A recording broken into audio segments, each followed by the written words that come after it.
Christmas break 2015, I rewatched all the Rocky films, 1 through 6. I saw Creed previously at an early screening, so I saw all the films within a couple months span. Everyone seems to agree the first 4 Rocky films are all quite enjoyable, some more than others. But when you come to Rocky 5, you kind of cringe. You're like, oh, do I have to watch this one, or I can just skip straight to Rocky Balboa from 06? I watched 5. 5 was bad. Rocky 5 is the problem child of the franchise. It's looked down upon from the rest. Why?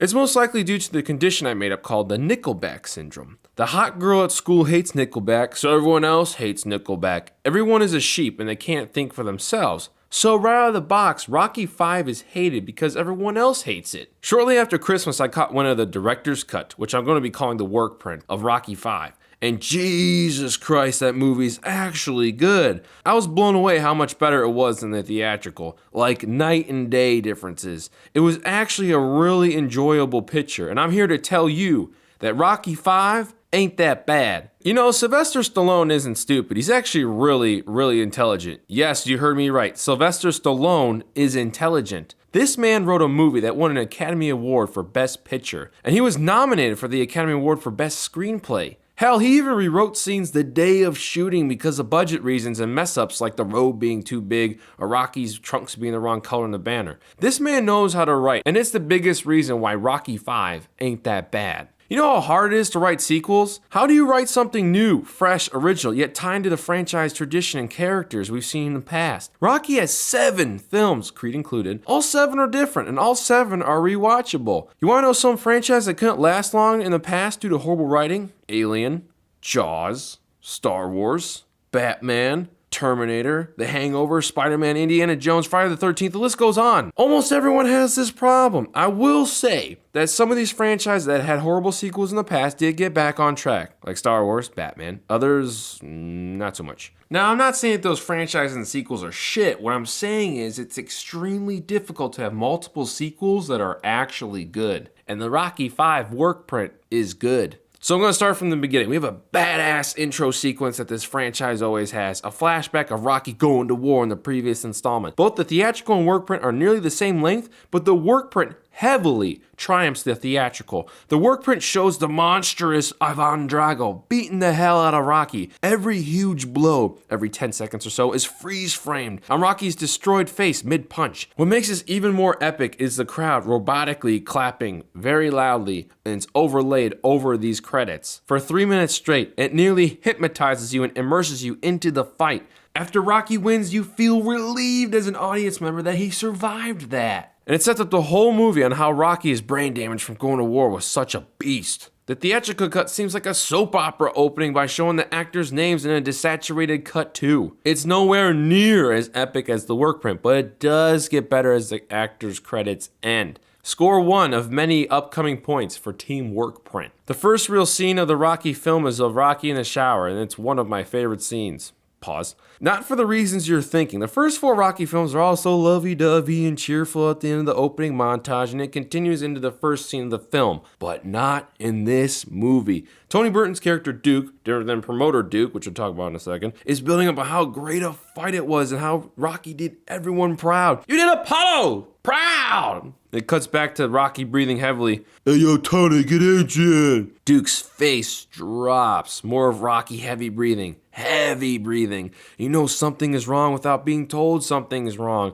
Rocky usually sees Adrian or asks for her after his bouts, but not in this tone. After Adrian arrives, Rocky tells her he can't stop his hands from shaking, and then calls her Mick instead of her actual name. And listen to the music. The score is dark with these little Eastern thongs in the background signaling something is wrong subliminally. This movie is a different film from the previous installments, and it's perfectly externalized here. Set the tone in the first scene for the rest of the movie? Done. The first 2 films are romance films with a boxing match in the climax. 3 and 4 were action movies testing the inner will of somebody. Rocky 5 is more of a family drama. Rocky is pushing away his kid in pursuit of training Tommy Gunn and living out his life because he can't due to his health. Adrian wants to save her husband's brain and body and doesn't want him to fight anymore. And if he does fight, he becomes more mentally ill. So Rocky 5 is different. And is different really that bad? Yes! Rocky, a love story between 2 polar opposite people who fall in love and one of them just so happens to be a fighter. He fights the world champion and loses. Rocky 2, the lovers get married, spend tons of money on stuff they end up not being able to afford because the husband needs to return to his original day job, fighting. Rocky 3, after losing his best friend and trainer, the husband fighter goes on a psychological downward spiral and loses his ability to concentrate. The guy he fought in the previous 2 movies trains him and becomes his new best friend. Rocky 4, his new best friend dies in a fight with a Russian, and the husband fighter needs to face this Russian for redemption. All these movies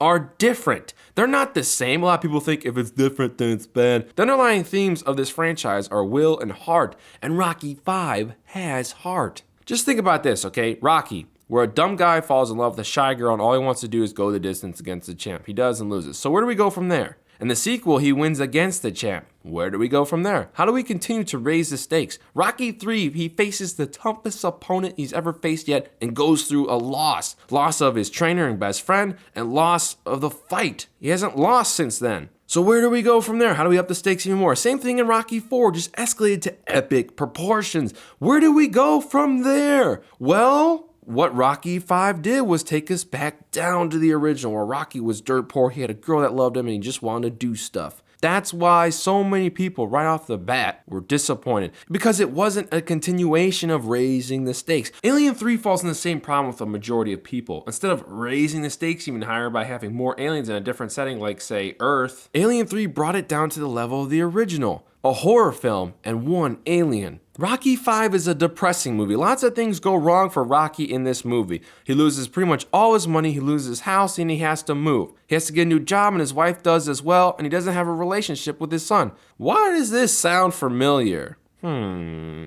Oh, by the way, Southpaw was my 4th best movie of 2015. It's incredible. So how is Southpaw critically liked, fresh on Rotten Tomatoes, but people shit on Rocky 5? Because the climactic fight was on the street rather than a ring? That's dumb. That street fight kicked ass. I'm gonna tell you more about that later. Rocky 5 is dark. Dark. And there's an incredible, and I do mean incredible, scene that's in the Workprint that is not in the theatrical. And it is so important. I do not know why it was cut. Rocky runs from his recent troubles and goes to the bar to get drunk. Rocky is always used to struggling with his problems, but for some reason he always comes back, fights, and wins. That's what makes these films so enjoyable. Taking away the scene where he gets made fun of by fellow customers for telling dumb stories and how dumb he is because he got hit in the head too many times, on top of the bartender telling him, don't lower yourself down by being here. Rocky is beaten down, not by opponents in the ring, but by society. And this scene is so effective. After Rocky leaves the bar and starts asking him questions from the outside so they can't hear what they've done with their lives, and sappy music starts playing, When I'm Back on My Feet by Michael Bolton, then we get the How You Doing, Mick? With the wide shot, and I'm telling you right now, I got goosebumps, and I get goosebumps every time I see it.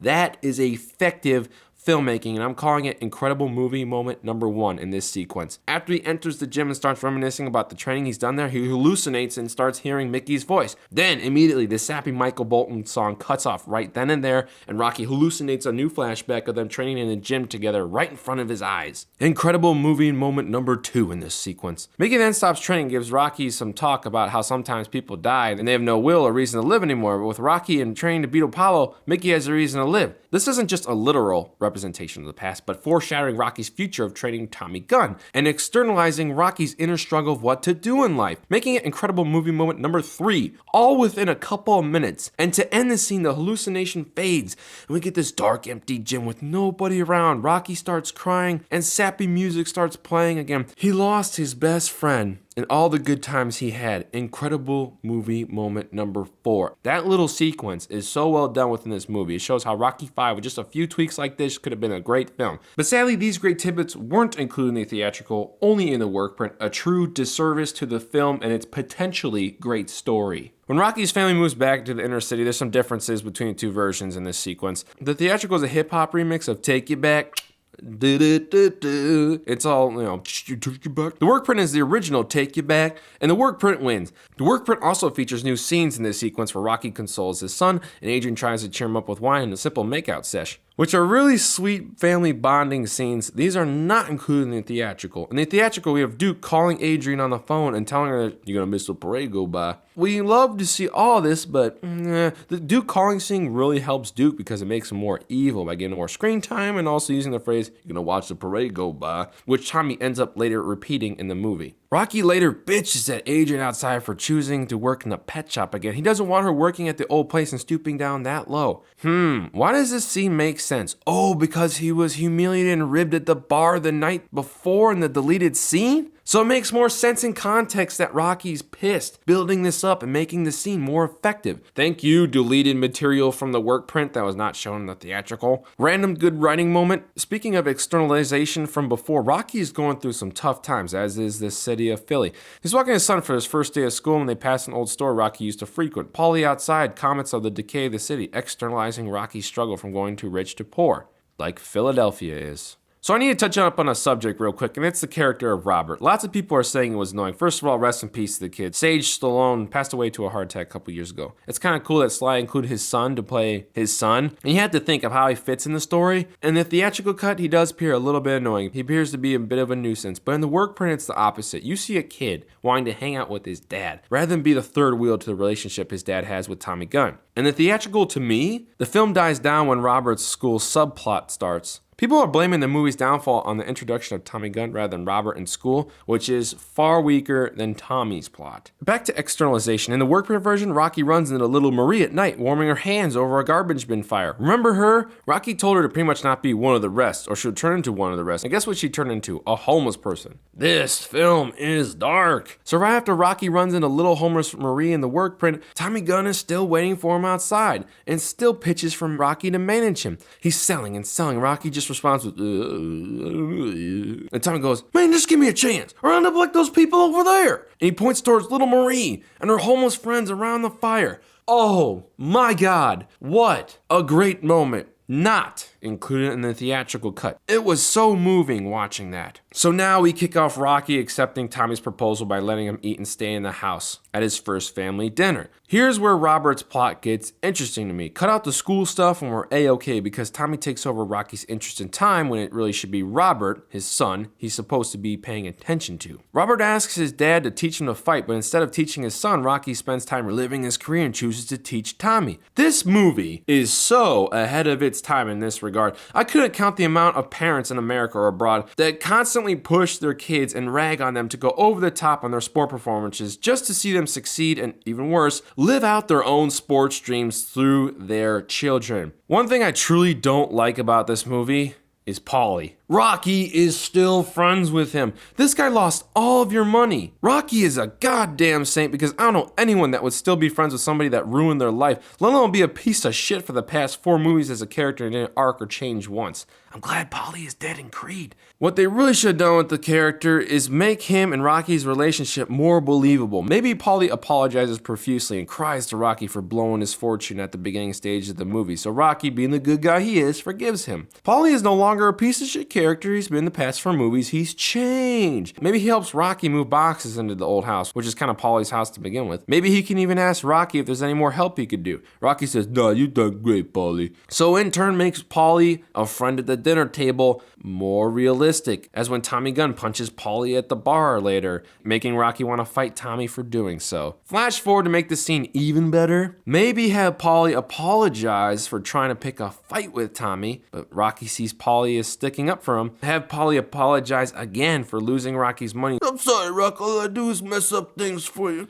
Rocky says, "It's okay, Paulie," or says nothing at all, then gives Tommy that look. And then dark music kicks in and boom! We have our, you can knock him down, why don't you try knocking me down now? Challenge accepted. So after dinner, Rocky starts talking boxing with Tommy and completely kicks off the Robert being ignored plot. Robert stands there waiting to be entered into this conversation, but takes his comfort upstairs until his dad stops him and tells it to leave it for Tommy because it's gonna get cold downstairs. Rocky continues to mentor Tommy and not his son. Paulie and others at the gym work with Robert, but not Rocky. So after Robert's been training at the gym without his dad's help, he beats up his school bully. This is the only great part of the school plot. One thing I noticed when I was watching the Workprint, I believe the "for an Italian, you got a cute butt" scene was cut with that chick, thank God. But it seems with no score in the Workprint, the Robert training montage interlaced with the Rocky training Tommy Gunn montage is more effective in the Workprint. You really see a father ignoring his son here, rather than the theatrical. It seems just like, because the music choices. After Tommy and Rocky watch the championship fight on TV, Rocky says, "Home team."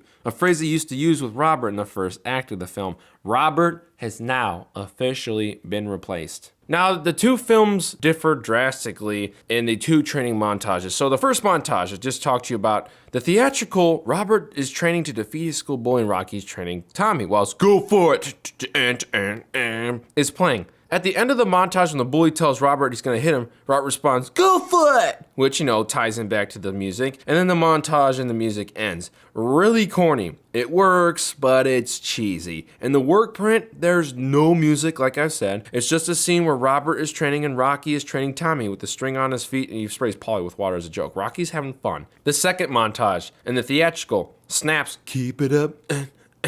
Hip-hop song plays. And in the Workprint, the training montage Rocky IV song by Vincent DiCola plays. Also in the Workprint version, there's a mini scene where Tommy is training and girls are watching him in the gym. He asks to go see him. Rocky says, Tommy doesn't listen and goes over. A worker says to Rock, Mickey wouldn't let him get away with that. It's pretty much showing Tommy running over Rocky. For the theatrical, this scene is included, but literally for 2 seconds in the Keep It Up montage as Tommy kisses a girl on the cheek in the gym. That's about it. Talk about cutting characterization. But one moment, the theatrical best of Workprint is the mini scene where Paulie is saying to Rocky, "Go get your boat, Rocky." "What boat?" "The one that's sinking." Because Tommy was with Duke after a couple fights now. I like that bit. I don't know why I was cutting the Workprint. Pacing issues maybe, but that's okay. But holy shit. They used the training montage song from Rocky IV and the Workprint of Rocky V. You know that amazing,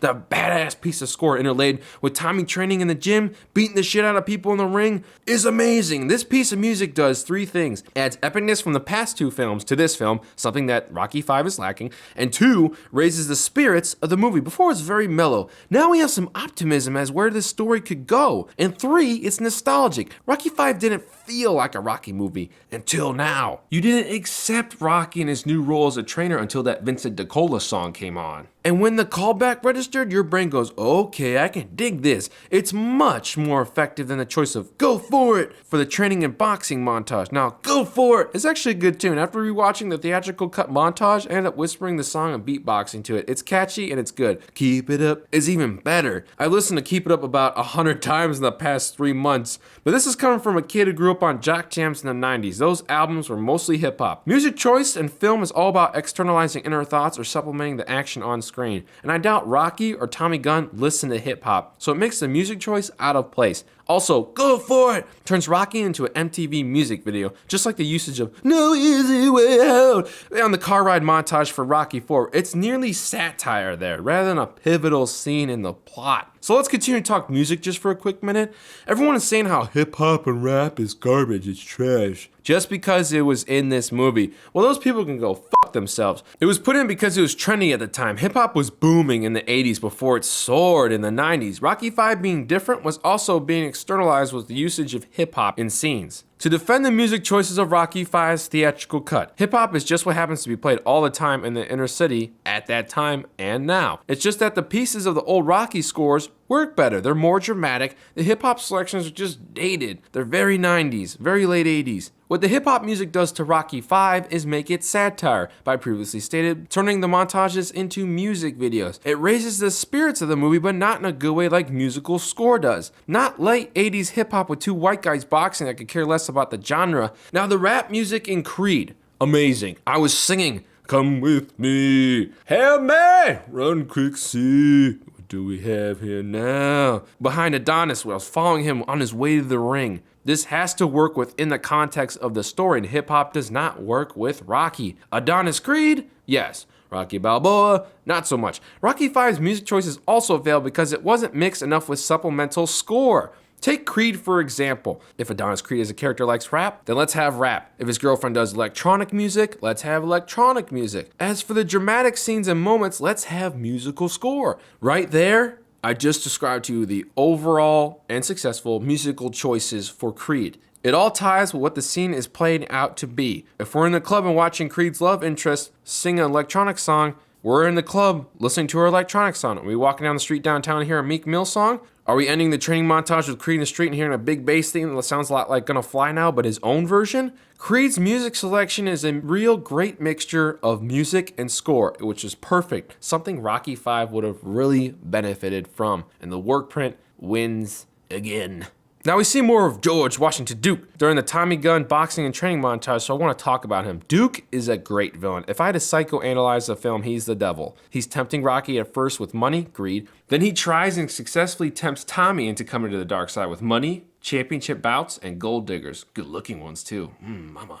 Duke's plan from the beginning is to get Rocky in the ring for a massive payday for himself. He tries by crashing Rocky's return press conference and then constantly badgering Balboa outside and his wife in the theatrical. And then finally by luring in Tommy Gunn, signing him, having Kane throw the championship match to Tommy to set up Rocky versus Tommy in the ring. Some audiences do not like George Washington Duke. They say he's over the top. Personally, I like him. He has charisma. He has great dialogue. When he's pitching to Balboa to fight, he makes me want to fight. I'm nodding my head when Duke is selling. You want to get serious? Let's get serious. You represent the dreams of the long shots of American people. So sell it. You sell it so bad, I'm gonna make you so much money you can swim in it. You can swim, can't you, darling? I also find it interesting that they cut the scene in the Workprint where Duke tells Kane who to fight, when to fight, and where to fight. AKA tell him to throw the belt to anyone he's told to. Good scene to make the theatrical cut for Duke. However, it's good that it's cut in the Workprint because it makes Kane a paper champion. So if Tommy beats Kane, Tommy's not the real champion, giving Tommy less credibility and less badassness against Balboa in the climax.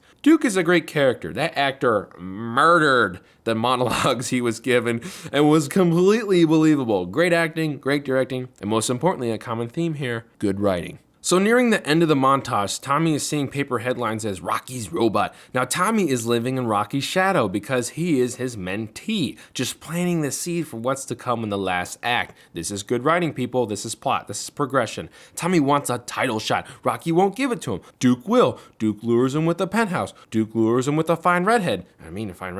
And a fine sports car. The life. Let's talk Tommy Gunn for a quick minute. People are complaining about Tommy Gunn. Why? This guy is a bad ass. Not as badass as Clubber Lang or Ivan Drago, who in my opinion are the two best villains of the franchise because they seemed unbeatable. Now a lot of people are going to say Apollo Creed is the best, but personally, I think Tommy is more badass than Apollo. And you're probably crying blasphemy right now, but I did not say better villain than Apollo. I said more badass than Apollo. Tommy Morrison has what's known in the professional wrestling business as the look. There's no way to describe it. You either have it or you don't. You either are somebody or you aren't somebody, and Tommy Gunn is a somebody. It just didn't show in the theatrical cut like it does in the Workprint. Tommy has the it factor. He has the name and the nickname, Tommy the Machine Gun. Yes, Carl Weathers is a freaking great actor and had a great look, but what is wrong with Tommy Gunn compared to any other Rocky antagonist? He's a horrible actor. Did you see Antonio Tarver and Rocky Balboa? Morrison wasn't that bad. Watch this deleted take that was included in the Workprint but axed in the theatrical. I'm just gonna show you the timestamps of the footage. It's included in the official trailer. Did you see that look he gave? Why was that cut? That's the dumbest decision ever. That was so good. You want a boxer that's a bad actor? Go look at Tarver. He was awful with the exception of a couple delivered lines that are pretty good. But hell, it's a first in this franchise that the main antagonist is Rocky's friend for almost the entire movie. If I had any nitpick about Tommy, it was that he was too one-dimensional. And his character backstory had the ability for him to turn into 2 or 3 dimensions. Now let's psychoanalyze him in the film for a quick second. Tommy tells a story at the dinner table about how his father drank too much with his friends and beat up everyone in his family, and how every time he steps in the ring, he imagines he's fighting and punching his dad. Let's step back and think about this for a second. This film is about daddy issues. Mick being a father figure to Rocky and Rocky not having him there now. Hey, yo, Tommy, at least you had an old man to knock out.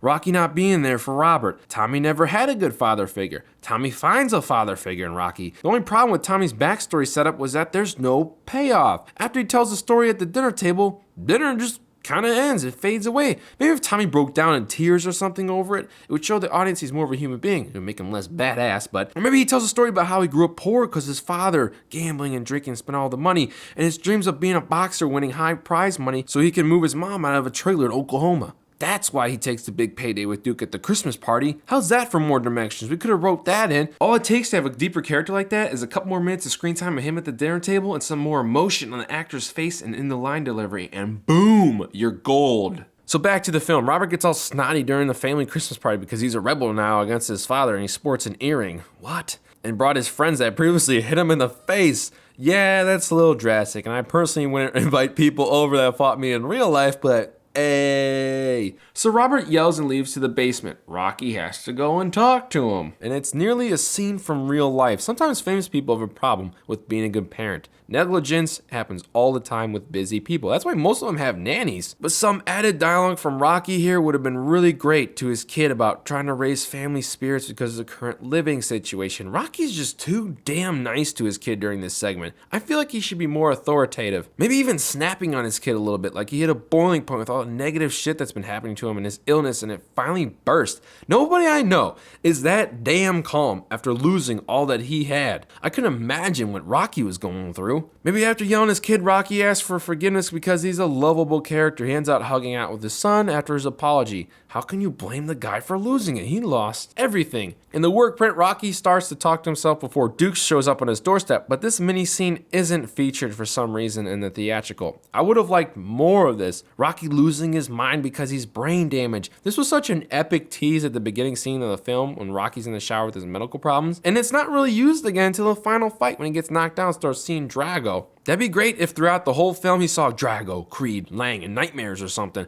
or his hands shake when he's putting away dishes and drops and breaks one and lies to Adrian about it. Something like that would have been really, really great. Raise the stakes up. Even greater would make his dialect like really, really dumb. I mean, Rocky is a dumb character. He went away from that in Rocky 3 and 4. He started to talk like a normal person, but in Rocky and Rocky 2, it's really displayed, especially in Rocky 2 where he can't even read cue cards. He's kind of like that in Rocky 5, he kind of talks kind of dumb. But what would have made this film even better was that he was constantly forgetting stuff, having headaches, nightmares about Drago losing his keys. This man is brain damaged. Let's milk this characterization and make the stakes in the final fight between him and Tommy in the street even more escalated. Rocky tries to talk Tommy out of partnering with Duke. Tommy repeats Duke's, "Well, come on, man, watch the parade go by." He's clearly brainwashed, but I will say this. It's good writing because Tommy is right. He does deserve a shot. He has been doing well, and to his perspective, maybe Rocky's holding him back a little. And if siding with Duke means that getting out of Rocky's shadow and getting a shot at the title, then why not do it? Rocky tries so hard to recruit Tommy back on his side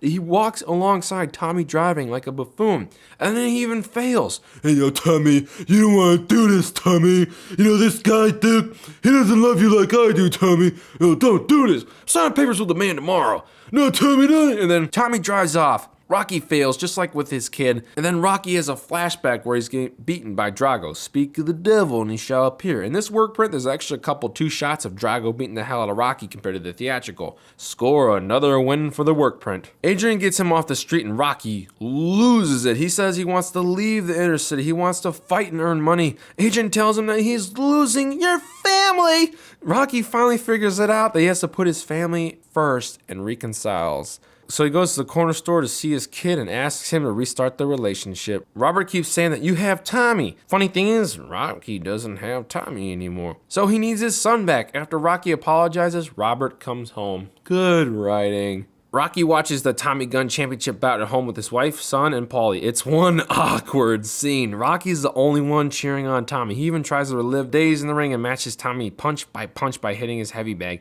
The ending goes more tight and more dramatic as it moves around the family members. Adrian is nearly in tears. Robert is silent. Paulie is hoping Tommy is losing while he's drinking. Tommy wins and Rocky is so proud. Tommy is then given an open mic on TV. Rocky smiles awaiting a thank you, but Tommy thanks Duke over Rocky. Hey, yo, Rocco, let's get a beer. I don't want to drink a beer, Paulie.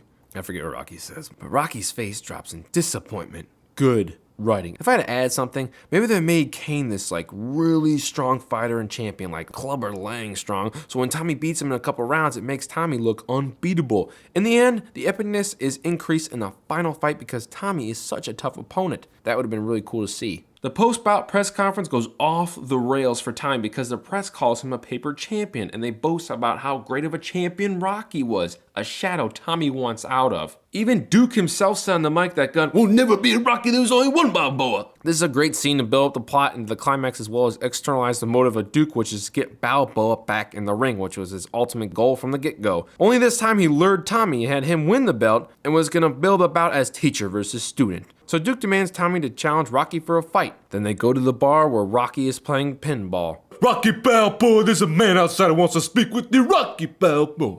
You know who that is, Rock? Yeah, I know who that is. Hey, you need any help, Rock? Nah, boy, this ain't a pie eating contest.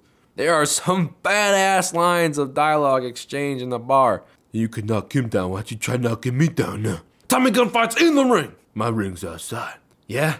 Let's do it. So good. Oh my God. By the way, the two fat guys are apparently offered to help Rocky. They were zinged back by Rocky, with the two patrons making fun of him earlier in the bar when he was drunk and left to mix. That was the deleted scene in the Workprint. See how the Workprint was better? Only thing I don't like is how quickly Rocky goes from "I'm not fighting you" to "I'm fighting you" inside the bar.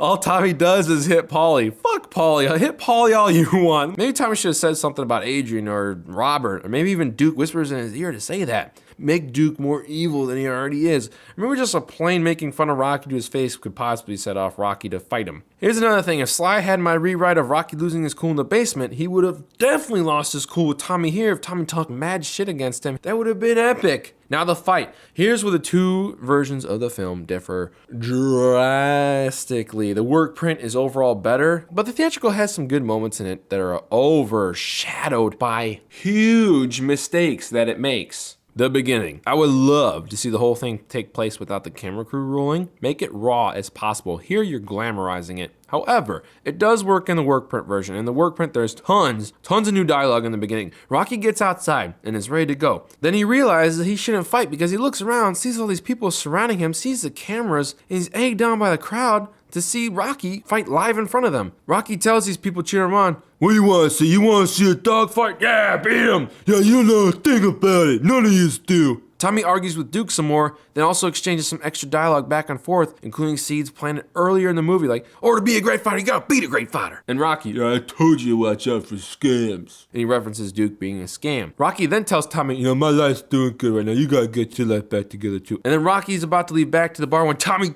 decks him with the sucker punch, and I was like, Damn! what a dope ass moment. A great build up, turn of events, and then another turn of events with a huge impact at the end of this mini scene. All within a couple minutes time. This is great writing. It's totally different from the Theatrical where Tommy goes, You don't owe me!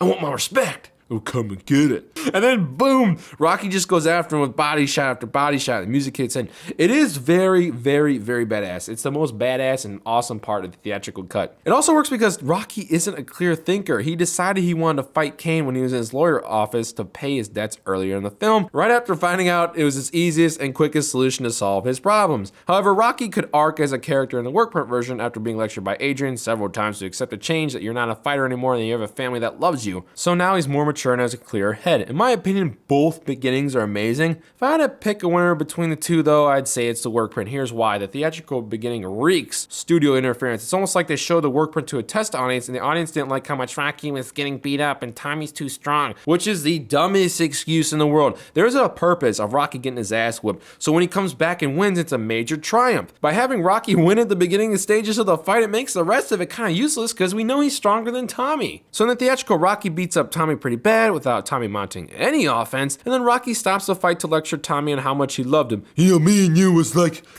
this, Tommy.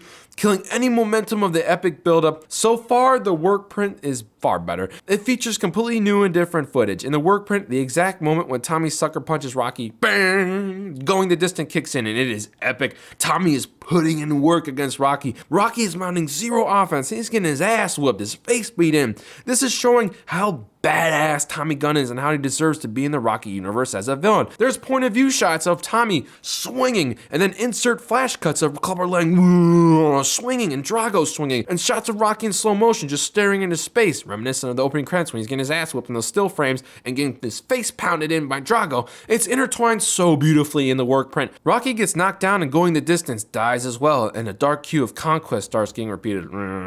Rocky then hallucinates Mickey's ghost on the train rail in the distance. This is all new footage. I won't say what Mickey's ghost says because it'll ruin the surprise, but I will tell you this. It's completely different than the Theatrical cut, and it is far better. There's new dialogue, not rehashed from the beginning flashback of the speech at the beginning, nor is it a studio reshoot like the Theatrical. It's a still wide of Burgess leaning over the railing in the distance. And the end of his tirade is so hilarious, I will not spoil it for you. It's just something you have to see for yourself and laugh out loud like I did. It's incredible, especially with the dark repeated cue that they used. Rocky gets up just like in the Theatrical, but no score at all, just raw sound. After hearing the full thing through, all you hear is the crowd screaming in the background with boom, boom, punch after punch. It is so incredible, so raw. So in the Workprint, Rocky beats Tommy to the ground, then Tommy gets up, jumps Rocky, and then Conti's Going in the Distance kicks in for the third act of this fight. What a great use of music as these two monsters exchange blows.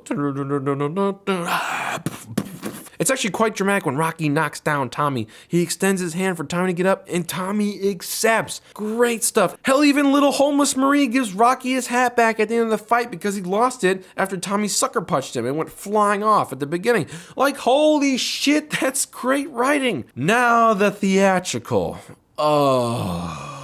I'm just gonna say the things it has going for it first. I like how they didn't include the extra shot of Robert and Adrian running down the street to see the fight. It broke up the pacing of the climax. I don't want to see Robert and Adrian run down the street. I want to see Rocky fight. Don't cut away from this. They smartened up in the theatrical for that. I feel like the theatrical has a longer fight, but actually the work print has a longer run time. It's probably because the fight spills from the back alley to the front in the beginning of the theatrical. Tommy tackles Rocky through a door to do this. Pretty great shit. Tommy even beats the hell out of civilians in the way, just sucker punching them. It's amazing. Just boom. Like, they go flying down. It's so funny. I love it. There's even a nice little tidbit score in there. It only lasts a couple seconds when they're crashing through the door and they're fighting. And then they cut away to the Mickey flashback, which I'll transition into this next segment, why the theatrical cut fails. It is night and day between the work print, Rocky seeing Mickey's ghost standing on the subway track, an amazing speech, and the theatrical, which reeks studio interference and reshoots of Burgess saying lines into the camera, all intertwined with footage of earlier flashback we've seen. It's just all no contest of who the clear winner is, and you guessed it,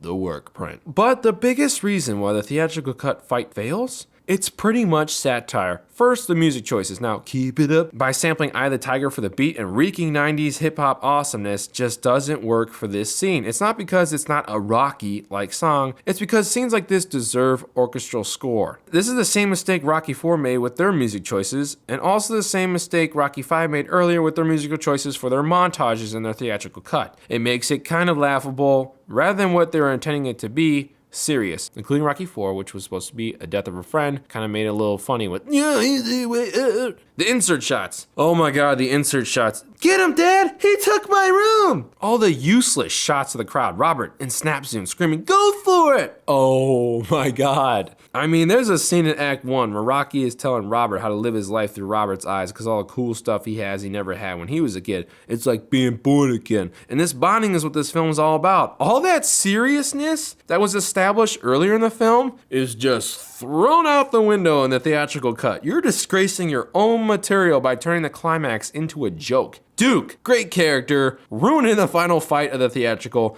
He turns into satire. You lose, you finish. God damn. Only in America. Come on, bud. Touch me and I'll sue. It's satire. Although Rocky doesn't knock out Duke in the work print, which kind of sucks. I kind of like that moment. It's corny, but it's effective. In the end, I really appreciate both versions of the climax because I got to see boxing between two opponents in real time rather than a bunch of fades as they skim all over the action. This ordeal is featured in just about every boxing movie not named Rocky III, which is my favorite Rocky out of all of them. The original written Rocky V ending by Stallone was that Rocky is driven in an ambulance and dies in Adrian's arms. I actually like that ending, but here's what I would have written. Rocky defeats Tommy, maybe he doesn't, maybe he loses, and an ambulance comes in. Exact same scene set up. Rocky, I'm seeing lights, Adrian. Oh no, don't go, Rocky. She didn't want him to fight. She's crying. Rocky blacks out with the audience, and then we black out too. But I'm not gonna pull a Joe Carnahan, and that's the end. I had Rocky waking up in a hospital bed with his family by his side. Maybe it would have been great to tie loose ends with his money problem. He could accept working a dead-end job in the hood if it meant spending more time with his family. He'd be okay with that and would officially retire from boxing. No training, no nothing. Rocky would also go to doctors all the time and see if he can improve his speech and brain functions. He realizes that his family is too important to him. Rocky tells Adrian all this in a scene at home or in a hospital. Rocky cries and hugs him. She finally got her way, and Rocky arced as a character from the beginning of the movie to the end. Then we have Rocky at the top of the steps with his son, with the statue ready to go in the art museum as a family.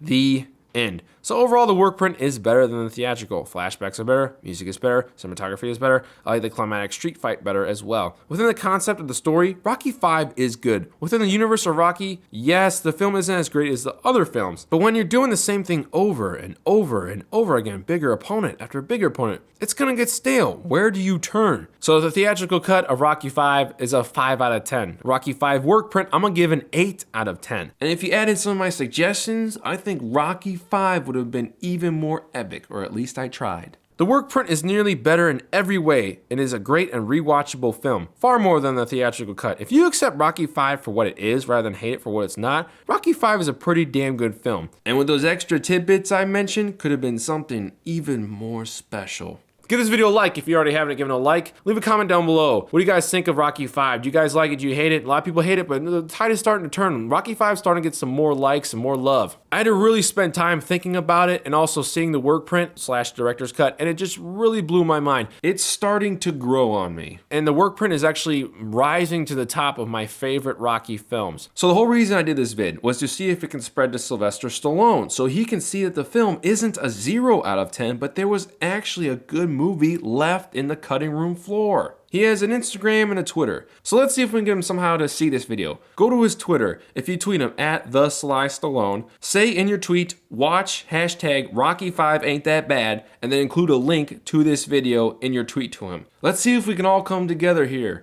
All Rocky fans. We can turn the hate into love and see if we can get Sylvester Stallone to see the same thing you're seeing right now. That Rocky 5 ain't that bad. Thanks guys very much for watching. I love all of you. Go for it! Dun, dun, dun, dun. Bye.